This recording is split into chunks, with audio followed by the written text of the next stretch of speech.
میں ایک بند عاصی ہوں، خطا کار ہوں مولا۔ وعن عمر رضی اللہ عنہ عن النبی صلی اللہ علیہ وسلم قال: الجالب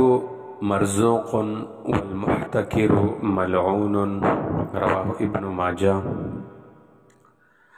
حضرت عمر رضی اللہ تعالی عنہ فرماتے ہیں کہ نبی کریم صلی اللہ علیہ وسلم نے فرمایا، تاجر کو رزق دیا جاتا ہے اور احتکار کرنے والا ملعون ہے۔ احتکار ذخیرہ اندوز کو کہتے ہیں۔ اس حدیث میں سب سے پہلے فرمایا الجالب مرزوق، یعنی ایک شخص تجارت کی غرض سے اور لوگوں کی خدمت اور سہولت کی نیت سے باہر سے غلہ لاتا ہے اور پھر مروج قیمت پر فروخت کرتا ہے اور لوگوں کی مجبوریوں سے ناجائز فائدہ نہیں اٹھاتا، تو اللہ تعالیٰ اس کے رزق میں برکت ڈالتا ہے اور اس شخص کو رزق دیا جاتا ہے۔ لیکن اگر ایک شخص لوگوں کی مجبوریوں سے ناجائز فائدہ اٹھاتا ہے،